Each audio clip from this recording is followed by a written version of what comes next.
Real leaders don't make excuses, they take responsibility. So what, now what? When you own the outcome, you regain control, right? That's one of the toughest things for leaders. Culture is a mirror of you. You have toxic culture, that's your fault. Ownership creates freedom, and structure creates a lot of freedom. Bold leadership is everything. Yes. What's up, everybody? Welcome to a solo episode of the Tech Leaders Playbook. Today I wanted to talk a little bit about extreme ownership, right? Extreme ownership is the starting line. As leaders, often we're offended when someone blames us for something. I'm the complete opposite, and I recommend others to be as well. I blame myself first, even if it's not my fault, right? Because really, extreme ownership is the starting line. Real leaders don't make excuses, they take responsibilities. Everything that's gone wrong, even if you personally didn't do something, it's actually your fault if you think about it, right? Because if you hire the wrong person and they don't come in on time and they're in and out and they didn't do what they said they would do, or you believe them but they didn't produce the results you asked for, well, you got to ask yourself, who hired this person? Who signed off on this person? And if your company's small enough where it was you, then it's your fault. I know it's a weird concept, but it will give you complete ownership of the problem, and so that you could actually fix it, right? So I'm big on that. So at the end of the day, it's your fault. You're the person that hired this person. You're the person now has to figure it out. So another big concept for me is, so what, now what, right? Like, you've created this situation. How do you solve it? If you look up and you don't like your culture for some reason, for whatever reason, it's your fault, right? You either allowed it or you created it. You advocated for it, so now it's your job to fix it. When you own the outcome, you regain control, right? That's one of the toughest things for leaders. I mean, for me, it's really difficult not to have control. So actually, by blaming yourself, you are taking back control, because now you have ownership of the problem and you can actually fix it. So I'm really, really big on that. Another concept I'd like to talk about is, culture is a mirror. If you really think about it, it's a mirror of you. Culture is a mirror of you. You have toxic culture, that's your fault. You tolerated it or you failed to fix it. So now it's your job to fix it.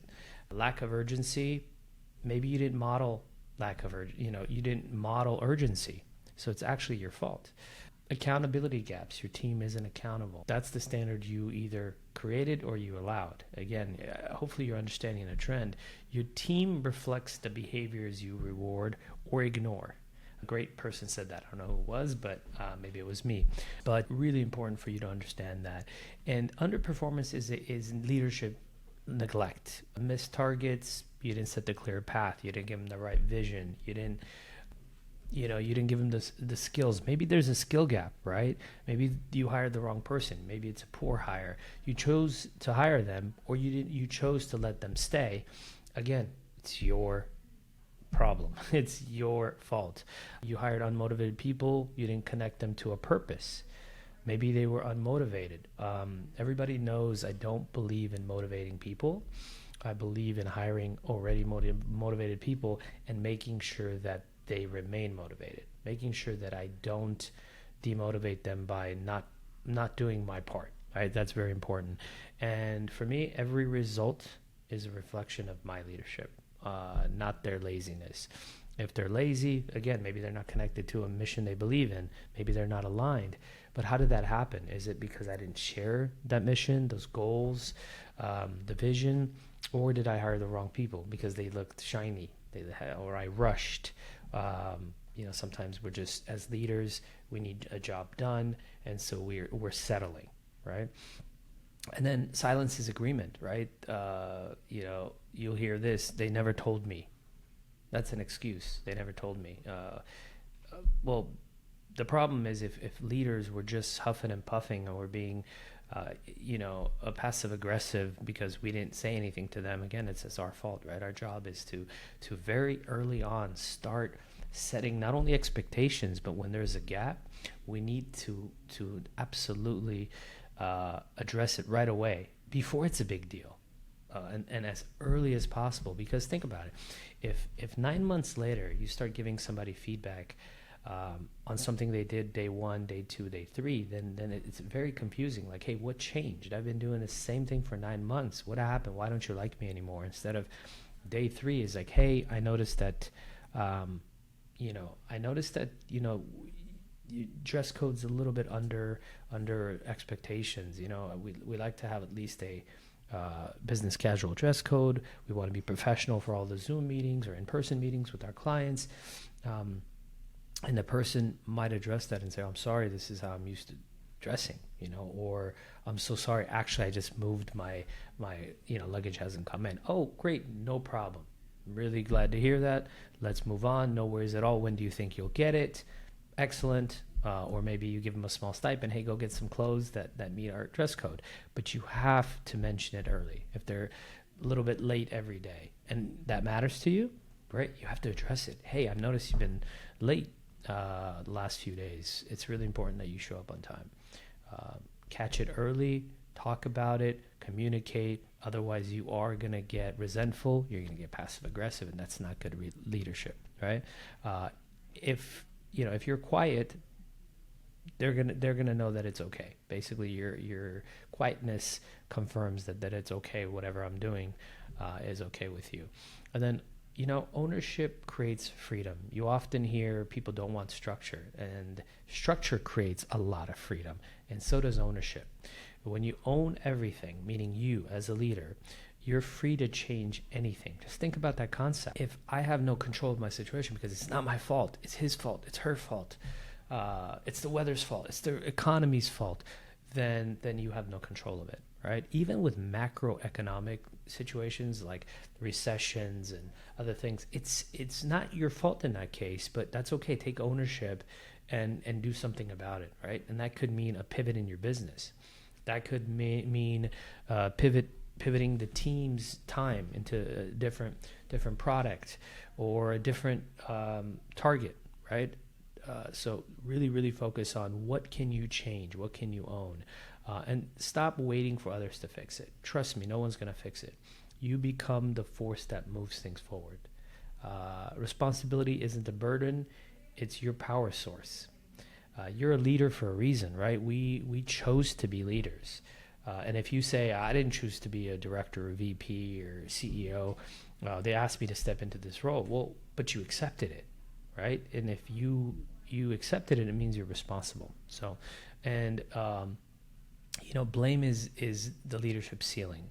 Leaders who blame limit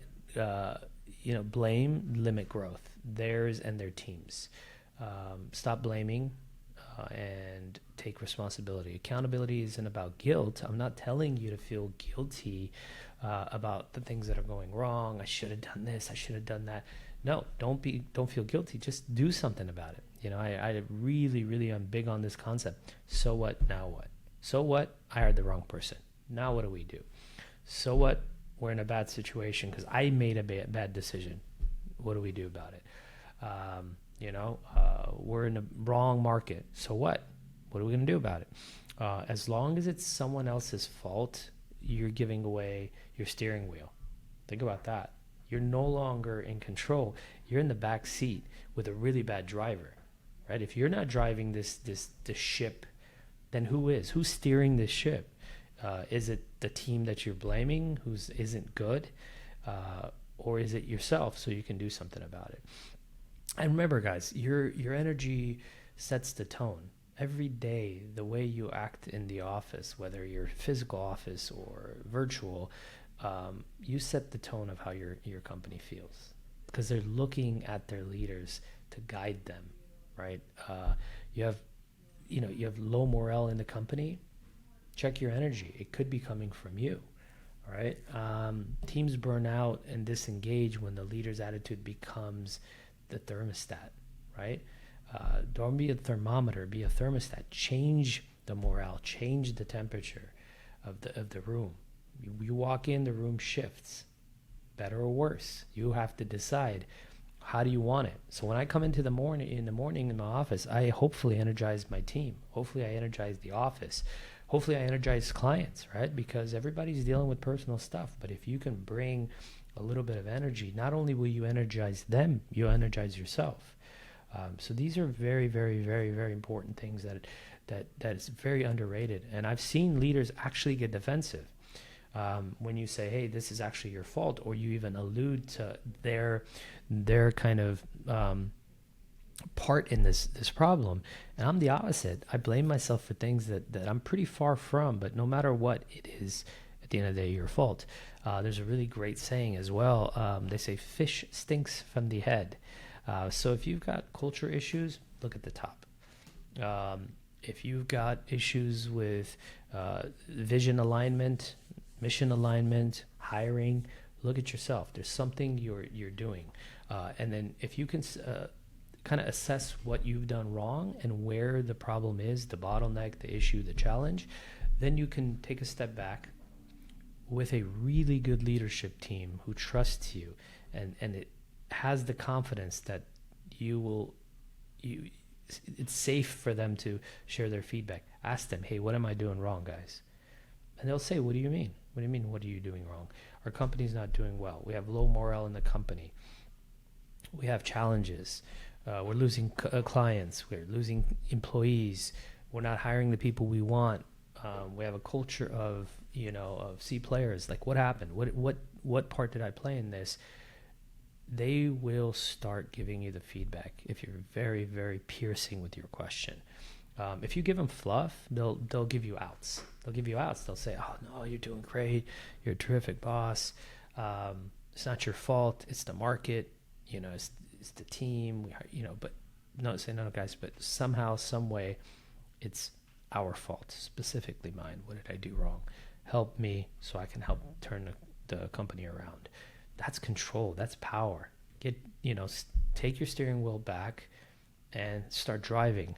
Bold leadership is everything. Yesterday, I was speaking at a conference, and someone said, "What happens if the team loses trust and no longer believes in each other, and they don't believe in my leadership?" I said, "It's your fault. You got to turn it around. Somewhere, somehow, you lost control." And it's as easy as taking back that control and making bold, tough decisions. Don't make 100 small decisions. Make one great one. Hopefully this was helpful. Short, straight to the point. Thank you so much for listening. See you on the next episode.